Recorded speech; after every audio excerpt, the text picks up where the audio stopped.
বাংলাদেশের রাষ্ট্রপতি নির্বাচন হবে, এডিটর সাহেব ব্যান্ড পার্টি বাজান। পত্রিকায় নিউজ আসিছে মির্জা ফখরুল কনফার্ম হয়ে গেছে। কে কইছে?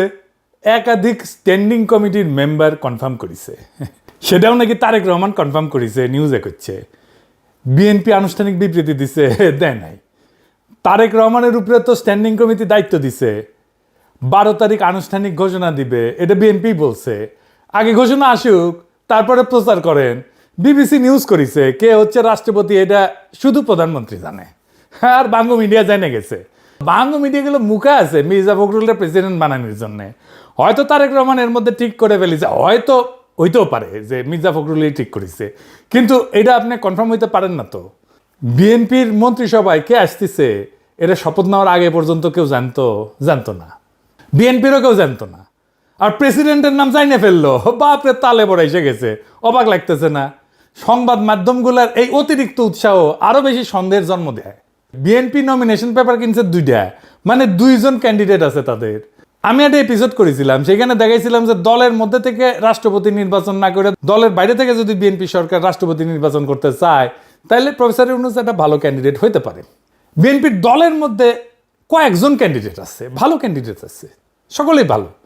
মির্জা ফখরুল আছে, মেজর হাফিজ আছে, নজরুল ইসলাম খান আছে। দলের মধ্যে থেকে বাঁচলে এর মধ্যেই হয়তো একজনকে বাঁচবে বিএনপি, এটা আমার বিশ্বাস। কাকে বাঁচতে পারে বিএনপি আসেন একটা আলাপ করে দেখতে পারে। এর পাশাপাশি জামাতের নমিনেশন দিছে একজনকে, এর মধ্যেই অলি আহমেদকে। এটা কেমন হইলো পলিটিক্যালি সেটাও আলাপ করা যাইতে পারে, কারণ রাষ্ট্রপতি পদটা আমাদের জন্য গুরুত্বপূর্ণ। আমাদের এটা আলোচনা করা দরকার আছে। আসেন আল্লাহর নামে শুরু করি। প্রথমে আসি মির্জা ফখরুল ইসলাম প্রসঙ্গে। মির্জা ফখরুল ইসলামের পজিটিভ দিক হইতেছে উনি খালেদা জিয়ার সাথে রাজনীতি করেছেন। তিনি বিএনপি মহাসচিবের দায়িত্ব পালন করছেন দীর্ঘ সময় ধইরা। একজন শিক্ষিত, সুদর্শন, এলিট, ছাত্র ইউনিয়ন করা ব্যাকগ্রাউন্ড, মানে তার লেফট ব্যাকগ্রাউন্ড আছে, মানে বুঝেছেন তো। বাংলাদেশের এলিটরা ঠিক যেরকম প্রেসিডেন্ট চায় সেই রকম একজন ব্যক্তি। আসিফ নজরুল তো বলছেই মির্জা ফখরুল প্রেসিডেন্ট হইলে সবচেয়ে ভালো হয়। ফোনদের আলো দিল্লি স্টারও তাইলে এটাই চায়, কারণ আসিফ নজরুল যেটা বলে সেটা ফোনদের আলো দিল্লি স্টারের কথা। যাই হোক, মির্জা ফখরুলের প্রেসিডেন্ট হয়ে গেলে বেশ কয়েকটা ঝামেলা পোহাইতে হবে বিএনপিরে। কি কি ঝামেলা? প্রথম ঝামেলা, মহাসচিব কে হবে? একজন মহাসচিব তো বের করতে হবে, উনি তো আর মহাসচিব থাকতে পারবে না। পদাধিকার বলে রিজভী ভাইয়ের হওয়ার কথা, কারণ তিনি একমাত্র সিনিয়র যুগ্ম মহাসচিব। রিজভী ভাইকে নমিনেশনই দেয় নাই। ওনার মহাসচিব বানানো খুবই কঠিন সিদ্ধান্ত হবে বিএনপির জন্য। তার উপরে আছে বয়স্ক আর ইয়াংদের একটা দ্বন্দ্ব আছে বিএনপির মধ্যে। ম্যাডাম গ্রুপ আর ভাইয়া গ্রুপের মধ্যে কে হবে, কোন গ্রুপ থেকে মহাসচিব হবে, স্থানীয় সরকার মন্ত্রণালয়ে কাকে দেওয়া হবে, এটা দলের মহাসচিব পায় সঙ্গত কারণেই। তাই মির্জা ফখরুলকে প্রেসিডেন্ট বানাইলে অনেকগুলো গুরুত্বপূর্ণ প্রশ্নের সলিড অ্যান্সার লাগবে। মহাসচিব বানানো নিয়ে তো মহাগ্যাঞ্জাম লাগবে দলের মধ্যে। দলের একটা স্ট্যাটাস কো আছে না, এটা মারাত্মকভাবে ব্যাহত হবে মির্জা ফখরুল যদি প্রেসিডেন্ট হয়ে যায়। মির্জা ফখরুল এলিটের পছন্দ, কিন্তু গণমানুষের মধ্যে জনপ্রিয় না। আমি একটা ভোট করেছিলাম, দেখেছেন তো আগে, এইটা সাহেব দেখান একটু আগেও দেখেছিলাম। প্রেসিডেন্ট হিসেবে মেজর হাফিজ পাইছেন ৭৫,০০০-এর বেশি ভোট, আর মির্জা ফখরুল পাইছে ৯৫,০০০ ভোট মাত্র। মানে বুঝেছেন তো মির্জা ফখরুল কত অজনপ্রিয় নেতা সাধারণ মানুষের মধ্যে। মির্জা ফখরুল সংগঠনের সাধারণ সম্পাদক থাকার টাইমে সংগঠনে কাজ করেন নাই, লুকায় লুকায় থাকছেন, কোনো সিদ্ধান্ত নেয়নি যখন চূড়ান্ত আন্দোলন হইতেছিল, কর্মীদের সাথে যোগাযোগ রাখতেন না। এটা খুবই সাধারণ অভিযোগ ছিল। শুধু তাই না, শমশের মবিন চৌধুরীর সাথে তারেক রহমানের একটা ফোন কল লিক হয়েছিল প্রায় 12 বছর আগে। তখন বিএনপি মাঠে খিচ্ছে আন্দোলন করিচ্ছে, তখন তারেক রহমান কি বলেছিল মির্জা ফখরুলের নিয়ে শুনেন। এটা হয়তো আজকালকার চ্যানেলম্যানরা জানে না, শুনেন। এটা সাহেব শোনান, এটা আমার কথা না, এটা খোদ তারেক রহমানের কথা। তারেক রহমানের মূল্যায়ন মির্জা ফখরুলের নিয়ে শোনান। না না, সমঝোতা হচ্ছে পর্দার আড়ালে। হ্যাঁ, পর্দার আড়ালে সমঝোতা হচ্ছে, এবং সমঝোতা হয়ে গেলে আস্তে আস্তে ছাড়া হবে। হঠাৎ কিছু হয়ে যেতে পারে। হ্যাঁ, তো সমঝোতাতে ছাড়া হচ্ছে, ওরা ওদের নিজেদের মতো সমঝোতা করছে। মানে আমাদের কারোর সাথে কি কথা বলছে আপনি কি জানেন এরকম কিছু? আমার জানা মতো কারোর সাথে কথা বলছে না। আজকে তো আলমগীর বাইরে গেছে, তারা মার্ডার চার্জ দিয়ে দিতে। সেটা তো দিতে হবে, কোন ইনভেস্টিগেশন ছাড়া দিলে সেটা। কিন্তু উনি এইভাবে মানে হাইড অ্যান্ড সিক করছে কেন? পলিটিক্যাল লিডার একজন, পলিটিশিয়ান, তাই না? আলমগীর সাহেব, এটা আমরা একটু করে যাবো। ম্যাডাম এখানে জন্য বসে আছি, তো এটা কি আলাপ আলাপ talk to your mother about it? ওনার ওখানে কথা বলে তো অনেক সমস্যা আছে ফোনে, তো ডিটেল বলা মুশকিল, কিন্তু কথা হচ্ছে যে এরকম হাইড অ্যান্ড সিক করে তো বরঞ্চ এটা রিপারকেশন তো একটু খারাপই হচ্ছে। এটা তো বলা হয়েছে ম্যাডামকে কয়েকবার, কিন্তু বুঝলাম না এটা তো ম্যাডাম ইনস্ট্রাকশনেই বুঝে হচ্ছে, আমি যতটুকু বুঝি আর কি। ঠিক আছে, আমার মনে হয় না এরকম কোন কি বোঝাচ্ছে। সে যদি পালিয়ে থাকে, সে আন্দোলনেও নেতৃত্ব দিতে পারবে না, কোন রকম কথা বলতে পারবে না, সে তো চুপ করে হাইড অ্যান্ড সিকই আছে, তো লাভটা কি হচ্ছে? রাজার আরো খারাপ হচ্ছে। তো ডিস্ট্রিক্টের নেতারা কর্মীরা ওরা মার খাচ্ছে আর উনি পালিয়েছে, তো লাভটা কি হচ্ছে তাহলে? মানে এটার বেনিফিটটা কি হচ্ছে? কোনো বেনিফিটটা হচ্ছে না। এই প্রশ্নটা অবশ্য অনেকেই করছে এবং আমি ম্যাডামকেও 2-3 বার করেছি। ম্যাডামের একটা কথা হলো যে যদি ওরা ধরা পড়ে যায়, এদেরকে ধরে ফেলে, তাহলে কাজ করবে কে মাঠে? তাহলে কাকে দিয়ে আমি কাজ করাবো? উনি কি খুব একটা কাজ করছে? উনি কি খুব একটা কাজ করতে পারছেন? কোন ইনস্ট্রাকশন দিচ্ছে? কোন ডিস্ট্রিক্টেই তো কথা বলছে না, কিছু হচ্ছে না, কোন ইনস্ট্রাকশন কারো খোঁজ খবরও হচ্ছে না। লাভ হচ্ছে কি? ডিফিকাল্ট টু ফাইন্ড হিম, মানে no one is able to talk to him. উনি যেই চার্জে আছে সেটার জন্য উনি যে ডিসিশন দিবে বা ইনস্ট্রাকশন দিবে সেগুলো তো হচ্ছে না। তো what's the use of hide and seek? শুনিছেন, এর বাইরেও একটা ব্যাপার আছে। প্রেসিডেন্ট পদটা একটা ফাদার লাইক ফিগার, এটা হইতে হয়, ঐক্যের প্রতীক হইতে হয়, এমন মানুষ হইতে হয় যারে বিরোধী দল আস্থায় নেবে। এই পজিশনটারই দরকার হয় সংকটের টাইমে। মির্জা ফখরুল তো বর্তমান বিরোধী দলের উপরে খড়গহস্ত।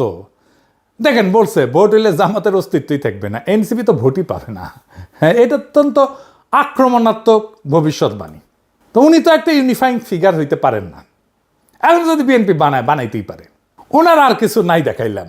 তারেক রহমানের যে মূল্যায়ন শুনেছেন ওটাই এনাফ। আওয়ামী লীগের জন্য তো ওনার মন কান্দে। উনি বলেন ধানের শীষ আওয়ামী লীগের পাশে আছে, নৌকার পাশে আছে, তাই না? শুনেন, এইটা সে আবার শুনেন।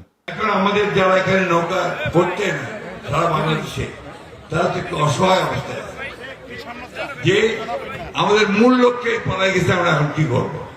তো সেই জায়গায় আমি আপনাদেরকে এটুকু আশ্বাস দিতে পারি যে আপনারা কেউ হতাশ হবেন না, ধানের শীষ আপনাদের পাশে আছে, আমরা আপনাদের পাশে আছি। আমরা বেঁচে থাকতে আপনাদের গায়ে কেউ ফুলের টোকাও দিতে পারবে না। শুনেছেন? শুধু তাই না, মুজিবের জন্য ওনার পরাণ কান্দে। দেখেন, আমার খুব খারাপ লেগেছে যখন আমি দেখেছি বিজয় সরণির সামনে শেখ মুজিবুর রহমানের যে মূর্তিটা ছিল, দেখি অসংখ্য মানুষ সেই মূর্তিকে দড়ি বেঁধে টেনে হিঁচড়ে ফেলে দিচ্ছে। খারাপ লেগেছে কেন? যে তিনি তো আমাদের নেতা ছিলেন, তাই না? স্বাধীনতা যুদ্ধের সময় তো তার বিরাট ভূমিকা ছিল।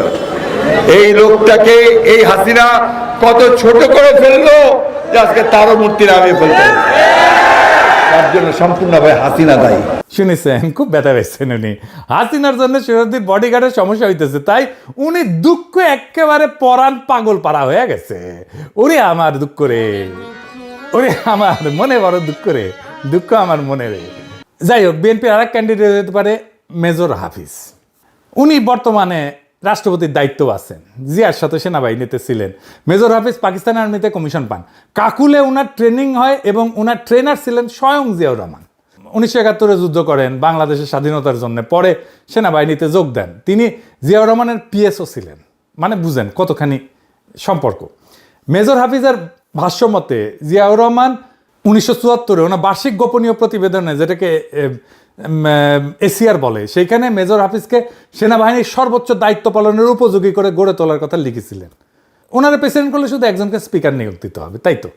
ইন্টারনাল যে স্ট্যাটাস কো এটা নষ্ট হবে না। বিএনপির খন্দকার মোশাররফ হোসেন স্পিকার হইতে পারেন। ওনার সভাপতিত্বে এই সংসদ যাত্রা শুরু করেছিল, তো জানেন তো, যেটা বলে স্ট্যাটাস কো, এটা তাহলে নষ্ট হয় না। মেজর হাফিজ সাধারণ মানুষের মধ্যে জনপ্রিয়, তার স্পিকারকালীন সময় তার ইমেজ আরও বাড়িয়েছে। দেখেন, প্রেসিডেন্ট হিসেবে তার বক্তব্য শুনুন। কোন জাতি এত সাহসী? আমরা সেই জাতি, তাদেরকে নিয়ে আমরা গর্ববোধ করি। পৃথিবীতে অনেক রাষ্ট্র আছে, তাদের এরকম নাগরিক নাই যে উদ্ধত সঙ্গিনের সামনে দুহাত তুলি আবু সাইদের মতো দাঁড়াতে পারবে। শুনেছেন? এবার শুনেন মুজিব সম্পর্কে তার মূল্যায়ন শুনেন। প্রথম প্রধানমন্ত্রী তাজউদ্দিন সাহেব, আওয়ামী লীগের সাধারণ সম্পাদক, তিনি শেখ মুজিবুর রহমানের কাছে গিয়েছেন, গিয়ে বলেছেন যে পাকিস্তানিরা আক্রমণ করতে যাচ্ছে, দেশের মানুষ স্বাধীনতা চায়, এখনো সময় আছে, আপনি স্বাধীনতা ঘোষণা করুন। শেখ মুজিবুর রহমান সাহেব বললেন যে না, আমি বিচ্ছিন্নতাবাদী হতে পারি না। পাকিস্তান ভাঙাতে আমার কোনো অবদান থাকুক এটি আমি চাই না। সুতরাং স্বাধীনতা ঘোষণা আমি দেব না। স্বাধীনতা ঘোষণা দেননি, পাকিস্তানের এক ক্র্যাকডাউন চালালো, লক্ষ লক্ষ মানুষ ঘর বাড়ি ছেড়ে উদ্ভ্রান্ত হয়ে পালিয়ে যাচ্ছে, গ্রাম থেকে গ্রামান্তরে পালিয়ে বেড়াচ্ছে। পাক বাহিনী মেশিন গান, মোটর, কামান দিয়ে নিরীহ মানুষ গুলি করে হত্যা করছে। এই সময় যে কোনো জাতি অবদমিত হয়ে যেত, চুপচাপ হয়ে আত্মসমর্পণ করত। এমনই এক মহেন্দ্র ক্ষণে জনগণের পক্ষে মা বোনদের ইজ্জত রক্ষার জন্যে, দেশের মানুষের জীবন রক্ষার জন্যে বিপুল প্রতিরোধ গড়ে তুলেছে ইস্ট বেঙ্গল রেজিমেন্ট। এই সময় স্বাধীনতার ঘোষণা দিয়েছেন মেজর জিয়াউর রহমান। এটি হলো প্রকৃত সত্য।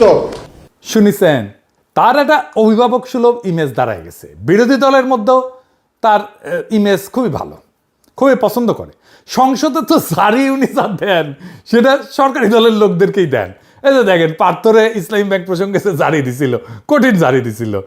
হ্যাঁ, এটা উনি আপনার কাছ থেকে কেন জানতে চাইলেন? আপনি তো ইসলামী ব্যাংকের কিছু না। না, আমার আগের বক্তব্যে এই ব্যাপারটা ছিল, যেহেতু উনি রেফার করেছেন তাই, যে এটা একটা ভুল মেসেজ যায় আর কি। আমার ধারণা যে কেউ চাকরি করতে পারে ইসলামী ব্যাংকে, তবে যেহেতু ইসলামী ব্যাংকের কথা ইসলামের একটা অংশ এবং রিবাকে হারাম করা হয়েছে কোরআনে, আই এম শিওর যারা বোর্ডে বসবে তারা ইসলামিক ভ্যালুটা আপহোল্ড করবে, এবং আমার ধারণা ওখানে মনে হয় না কোনো নন মুসলিমের স্থান ওখানে থাকবে, আমার ধারণা যেটা।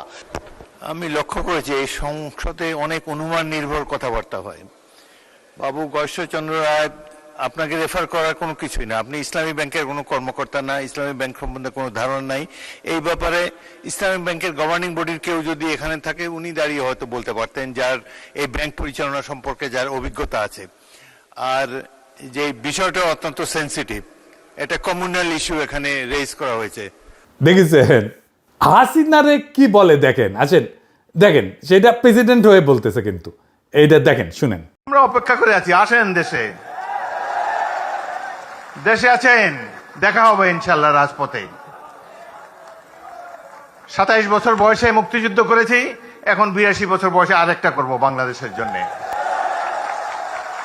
বাংলাদেশের জনগণের শাসন, গণতন্ত্র চিরস্থায়ী করে যাব আমরা। দেখেছেন ভারত হাসিনারে আশ্রয় দিছে, এটা নিয়ে উনি কি বলছেন শুনেন। ভারতকে ধন্যবাদ যে তারা শেখ হাসিনাকে আশ্রয় দিয়েছে।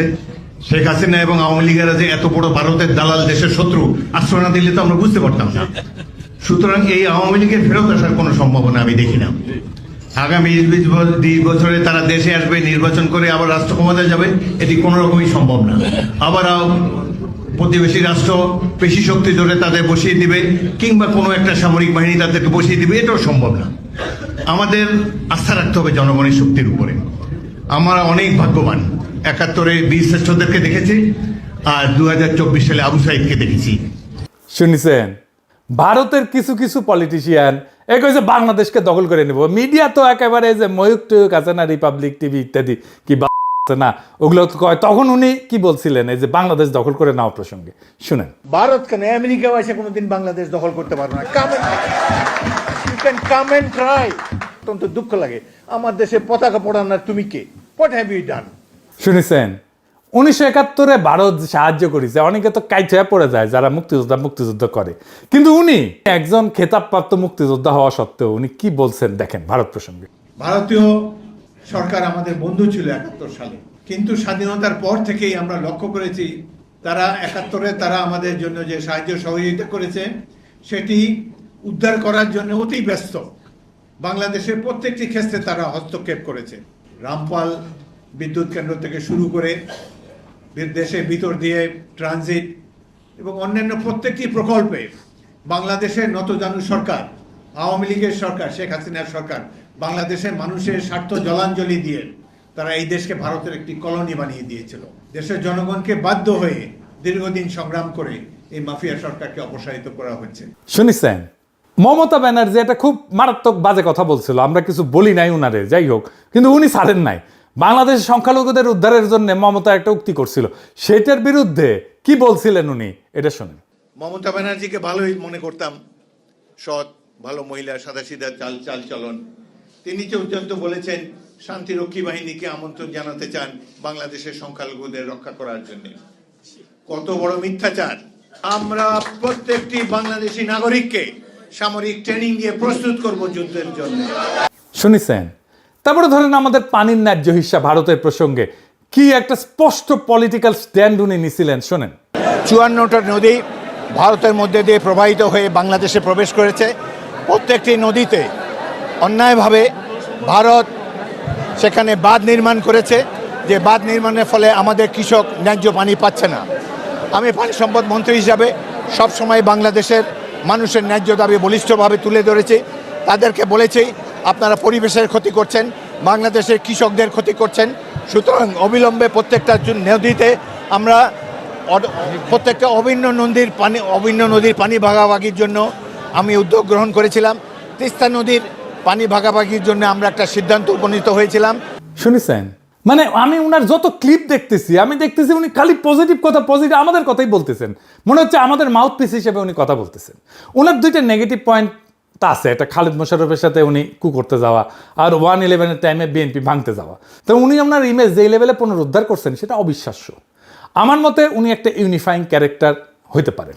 আমার ব্যক্তিগতভাবে ডিপ রেসপেক্ট আছে এই লোকটার প্রতি, আমি এটা লুকায়ও না। উনি প্রেসিডেন্ট হইলে আমি খুশি হব ব্যক্তিগতভাবে, কারণ উনি একজন প্রেসিডেন্ট ম্যাটেরিয়াল বাংলাদেশের জন্য। এইবার আসেন জামাতের রাষ্ট্রপতি ক্যান্ডিডেট প্রসঙ্গে একটা আলাপ করি।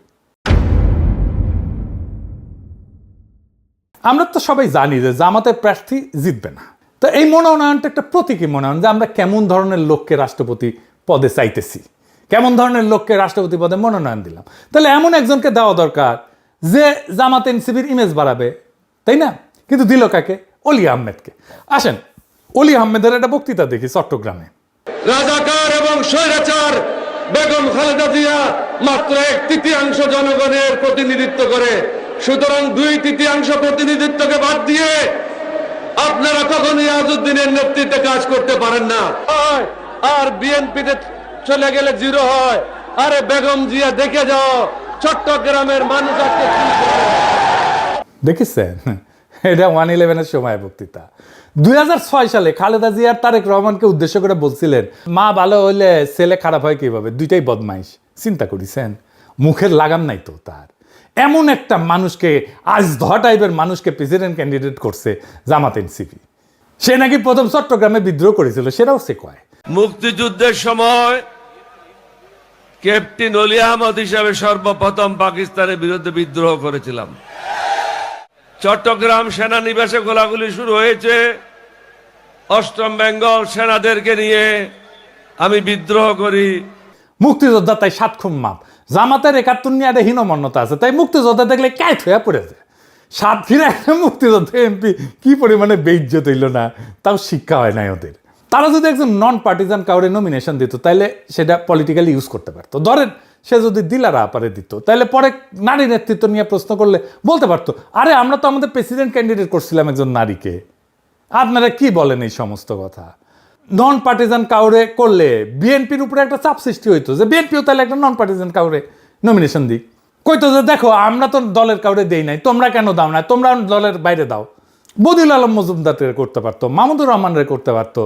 কেউ রাজি না হইলেও লাভ হইতো, তখন করুণ মুখ করে মিডিয়ারে কইতো আমরা তো বলছিলাম, প্রস্তাব করছিলাম, আমাদের প্রস্তাব না বুঝছেন, ওনারা কেউ গ্রহণ করলো না।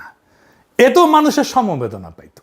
মানুষ বঞ্চিত পরাজিত মানুষকে ভালোবাসে, বিজয়ীকে ভয় করে প্রকাশ্যে, কিন্তু ভালোবাসে পরাজিতকে, বঞ্চিতকে। আমি মাইরা ফাটায় ফেলছি, আমি মাইরা ফাটায় ফেলছি, এটা যদি কেউ বলে দেইকা ভয় পাবে, পিঠ চাপড়ায় দেবে, কিন্তু কেউ তারা ভালোবাসবে না। আর দেখেন আমাদেরকে মারছে, আমার কিন্তু কোনো দোষ নাই, আমি কিচ্ছু করি নাই, এই কথা যে বলবে তার প্রতি মানুষের সিম্প্যাথি আসবে, সমবেদনা আসবে। এটাই হিউম্যান নেচার, এটাই মানুষের চরিত্র, ক্যারেক্টার। এই জন্যই ট্র্যাজিক নায়কেরা মানুষের এত প্রিয় হয়, কারণ সে তো নিজে পদে পদে পরাজিত হয়। দুনিয়ার বেশিরভাগ মানুষের জীবন তো পরাজিতর জীবন, বিজয়ীর জীবন না। তাহলে কি পাইলো এই নমিনেশনে জামাত এনসিপি? আজকে একজন ফোন দিয়ে কইতেছে যে আমি নাম বলি না কারণ আপনারা সবাই তারা চেনেন, কইতেছে আপনি তো পোলাপানদের নষ্ট করছেন। আমি কইলাম কেমনে নষ্ট করছি? কয় যে হাসনাত আবদুল্লাহরে কইছেন জোহরাম মামদানি। আমি কইলাম তো তাই তো বলবো, তরুণদের উৎসাহ দেয় তো বুড়াদের কাজ। একজন তরুণ যদি কাজ করে আনে যেটা একেবারে ট্র্যাশ, কিছুই হয় নাই, বালচাল হয়েছে, তো আমি কি বলবো যে কি বালটা করে আনছো? তা তো বলবো না। বলবো ভালোই করছো, অনেক পরিশ্রম করছো, আসো আমরা দেখি একসাথে কিভাবে এটাকে ইমপ্রুভ করা যায়, তাই তো? এটা তো আমাদের কাজ। আমি সেই ভূমিকায় পালন করি, নানাভাবে উপদেশ দিই, পরামর্শ দিই, চেষ্টা করছি, আমি উৎসাহ দিছি, সমর্থন দিছি। তারা নেয় নাই সেটা তাদের ব্যাপার, এখন এর দায় তো আমার না। যাই হোক, আর একদিন পরে আমাদের সমস্ত অপেক্ষার অবসান হবে। দেখা যাক কাকে আমরা রাষ্ট্রপতি হিসাবে পাই। আমাদের পরবর্তী নির্বাচন তত্ত্বাবধায়ক সরকারের অধীনে হবে এবং রাষ্ট্রপতির একটা ক্রুশিয়াল ভূমিকা থাকবে, এটা আসতেছে। সেই জন্য এই পদটা আমাদের জন্য গুরুত্বপূর্ণ। তাই এই পদে কে আসবে সেটা আমাদের জন্য জানা জরুরি, আলাপ করা জরুরি, সব দিক বুঝে দেখা জরুরি। ইনকিলাব জিন্দাবাদ, আজাদি জিন্দাবাদ।